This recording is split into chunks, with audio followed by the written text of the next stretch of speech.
l'histoire d'un lieu en passant par les sons. Qu'est-ce que les sons et leur évolution peuvent nous dire de l'histoire d'un lieu? Voilà les questions que je me suis posées il y a plus d'1 an quand j'ai commencé ma recherche.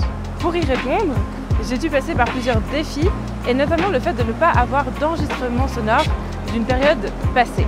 En effet, la méthodologie et le choix des sources est restreinte pour travailler sur une recherche aussi novatrice. C'est ainsi que j'ai décidé de travailler sur Evelyn entre 1960 et 1980. Je me suis d'abord appuyée sur des documents publicitaires et de la littérature régionale qui m'ont donné pourtant une image plutôt symbolique et archétypique des sonorités de la région d'Evelyn. On pense par exemple au silence d'altitude ou alors au bruit de la modernité. Mais pour contourner cela, j'ai décidé de mener des entretiens avec des habitantes et des habitants d'Evelyn qui, eux, ont su mettre les mots sur les sonorités qui sont ici dans le paysage d'Evelyn.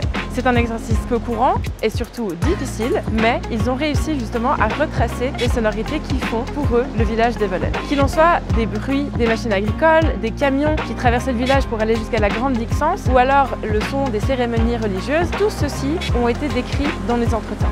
Pour découvrir plus en détail cette recherche et les sons d'Evelyn, je vous invite à me rejoindre aux Arsenaux le 25 mai prochain à 18h15.